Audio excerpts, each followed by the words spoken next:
Shalom, shalom, Israel. So my name is Daniel Ben Yehuda. My name is Aitan Abinadab Zacchaeus. So I want to welcome you to the Feast of Tabernacles. So I just want to give you a short lesson. We're going to call this one, Go Ye Not in the Way of the Gentiles. So why are we doing this? Because many people have been asking questions, why are so many heathens worshiping with us in our feast? And we were told through the scriptures that heathens are not to worship among us. So we're going to just get some scriptures to give clarification.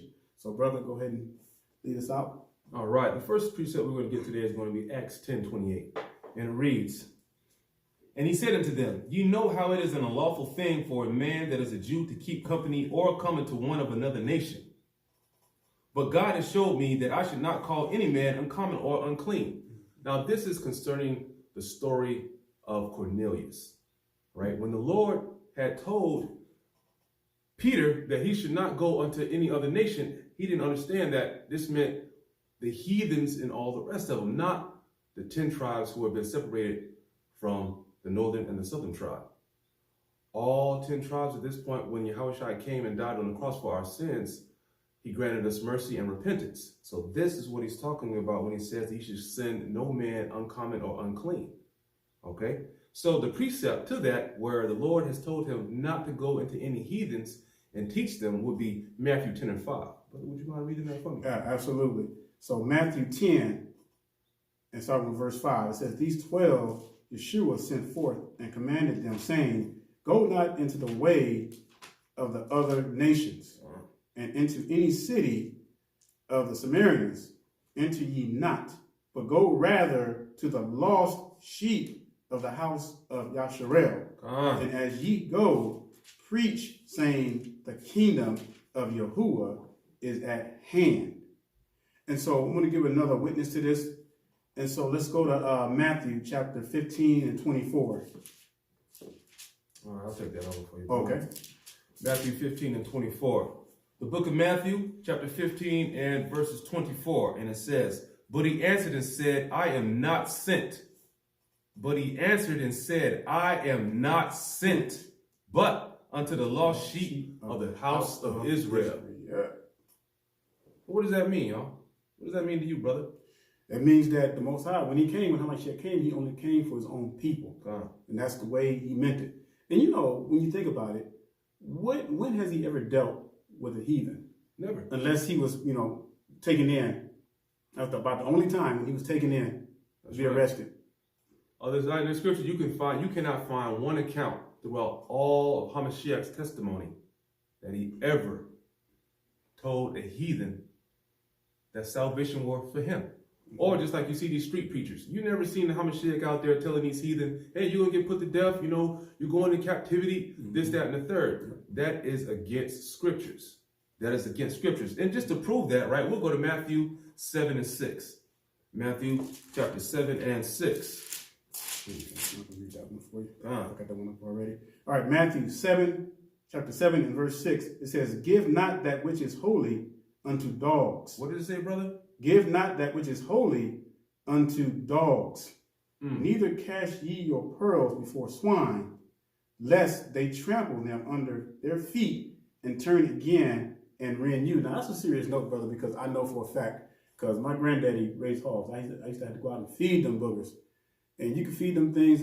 Pigs are the most ungrateful creatures on the face of the earth. That's right. And I've had pigs where I was trying to feed them and they would rise up at me, like buck up at me, Right. Like when they wanted to bite me or something. I had to hit one of them side of the head with a shovel. He just looked at me like, well, what you doing? That's all you got? The beginning of that precept is really interesting too, because it says, Give not that which is holy unto the dogs. Now, if you read out through the scriptures, you'll see that the Hamashiach himself calls the other nations dogs. Mm-hmm. So are we supposed to give what is separate, which means holy, unto the heathens? Absolutely not. That's complete wickedness and out of order. Mm-hmm. Okay, and let's say, and there's another one too. Another witness for that one. So Baruch, the book of Baruch, chapter 4 and verse 3. It says, "Now would you want me to get that? Yeah, bro. Yeah, go ahead. I'll get that for you. Yeah, see, this is what we do, brothers and sisters. We've been in these scriptures all day, all the men, the brothers. We just been eating it up, brother. All right, I'm ready, Rock. You ready? Alrighty, let's do it. Okay. Baruch chapter 4, and I'm going to read verses 3 and 4. It says, "Give not thine honor to another, nor the things that are profitable unto thee to a strange nation." What does that mean to you, brother? It means that do not be giving our truth to other nations, to these heathens, because it was never given unto them. That's right. And you know what? The next verse says that. It says, right? "Oh, happy Israel, happy are we, for things that are pleasing to God are made known to us." Yep. Made known to the heathen? Nope. Who's it made for? It's people only. That's right. Amen. Yeah. And let's get while I got this piece of this witness on my mind. Let's go to 2nd Ezra chapter 6, and we're going to start with verse 54. That's one of my favorite scriptures. Okay. And then also after that we'll get Isaiah 40:11. Okay. I didn't write it down, so I'm just getting off the top of my head. Okay, the book of 2nd Ezra, chapter 6 and 54. And this is a shotgun for all you Hebrew Israelites that's been in the truth for a moment. And you guys that are not been in the truth and you're new to the truth, maybe you haven't heard this before. Okay, but this is how the Lord feels about the rest of the nations. This is another reason why we're not supposed to be giving our truth to these heathen. Right? And it says, "After these, Adam also, whom thou madest Lord of all thy creatures." Meaning that from Adam come we all, right? And it says, "Of him come we all, and the people also whom thou hast chosen." Who did the Lord choose?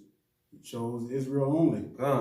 "All this I have spoken before thee, O Lord, because thou madest the world for our sakes." Wow.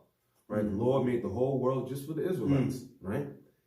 "As for the other people, which also come of Adam, thou hast said that they are nothing. Nothing. But be like unto spittle. Nada. And has likened the abundance of them unto a drop that falleth from a vessel." So if I have a big old bucket of water, and I was carrying it, and one small drop of water dropped out that bucket of water, would I care about that small drop? No, I would not. And that's the exact same way how the Hamashiach and the Most High feels about these heathens. Right? And it says, "O Lord, behold, these heathen, which have ever been reputed as nothing, have begun to be lords over us and to devour us." That's right. And so right there, it just goes to show you, that they were meant to serve us. And so we see all these heathens always among us, and we have our feast and stuff like that. And people are like, why is that? Now, also, I want to cover something, but first, let's go ahead and get that Isaiah, the witness to that. Get that Isaiah chapter 40. Yeah, 40 and verse 17. Okay, and then we're going to cover something else that's very important that a lot of people miss. Isaiah chapter 40 and verse 17, and it reads, "All nations before him are as nothing, and they are counted to him less than nothing and vanity." Yeah. Okay, so let me throw a wrench in there right quick. Yeah. So let's say, okay, you got some good heathens. Let's say you got some good heathens who mention that they may say, "Oh, okay, you are the chosen people." Well, how come they can't worship among us? Because they acknowledge who we are. They love his people. Right. So how come they can't worship? How come they can't be among us? Well, because why you being so racist? Well, it's not about being racist. First of all, they need to get in order and know their position. They are not allowed to be among us or celebrate any of our feast days or any of our holy days unless they are bought and paid for slave. Paid in full. And they have to be circumcised. And since we are not in power right now, and it's against the 13th Amendment for us to own any slaves, we should never see any brothers and sisters congregating, celebrating with any heathens. Absolutely. At all. None. So let's get some witnesses to that, so that way we can have that as proof and as backup. So we're gonna get that Exodus chapter 12 and 44. I'm gonna get Leviticus 26. I got you, brother. Getting that. Exodus 12 and 44. Coming right up. Sir. All right. The book of Exodus, chapter 12, and I'm gonna start at 43. Right. This is the rules of the Passover.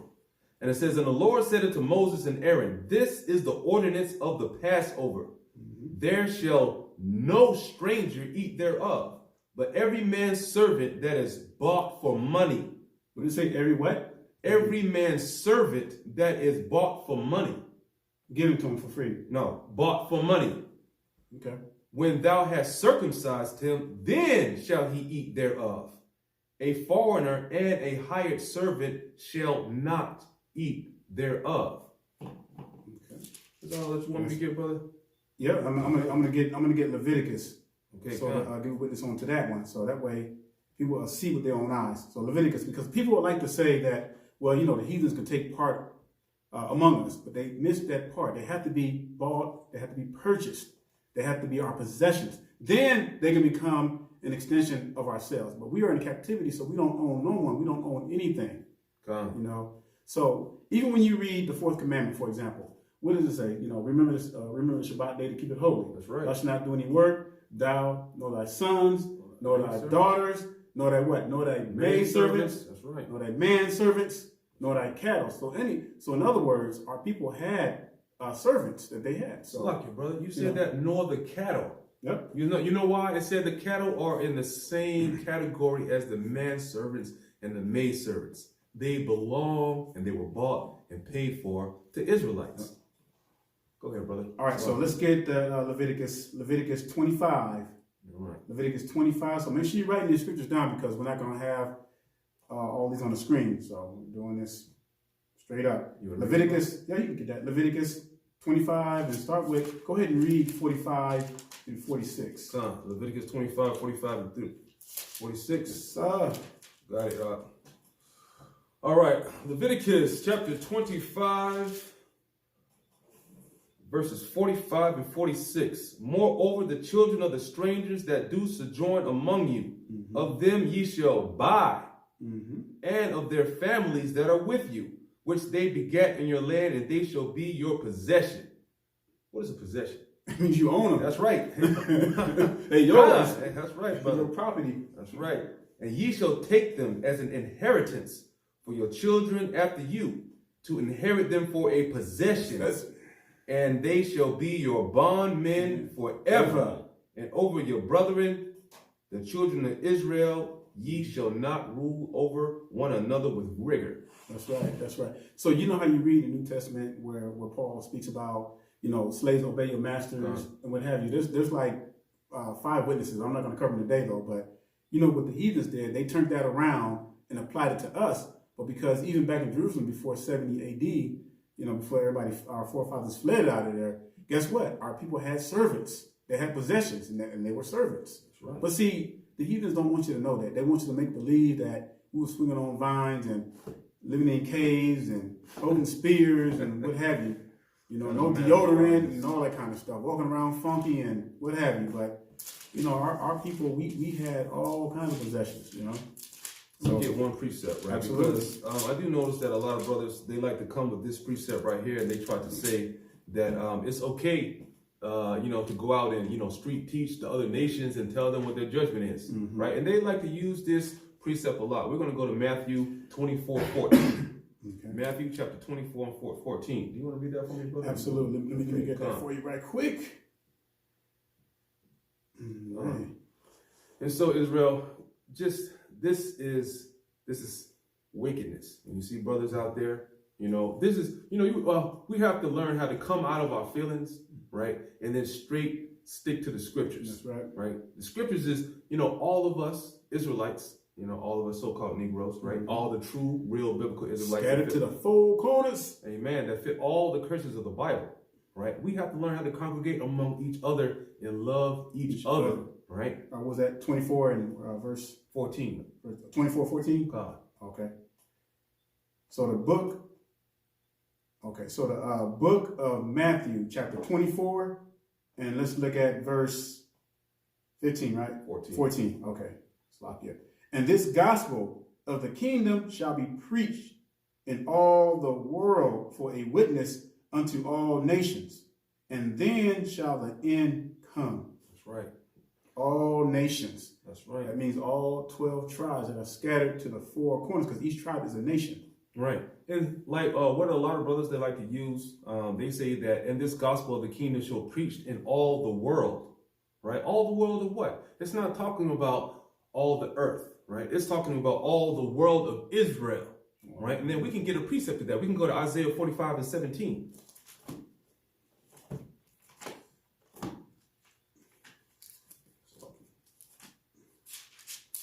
Yeah, 45. 17, huh? All right, 45 and 17. Okay. Yep, I got that bookmark. I'll let read that for you. It says, but Israel. Y'all hear this saying? But Israel. Read that again. But Israel shall be saved in the Lord with an everlasting salvation.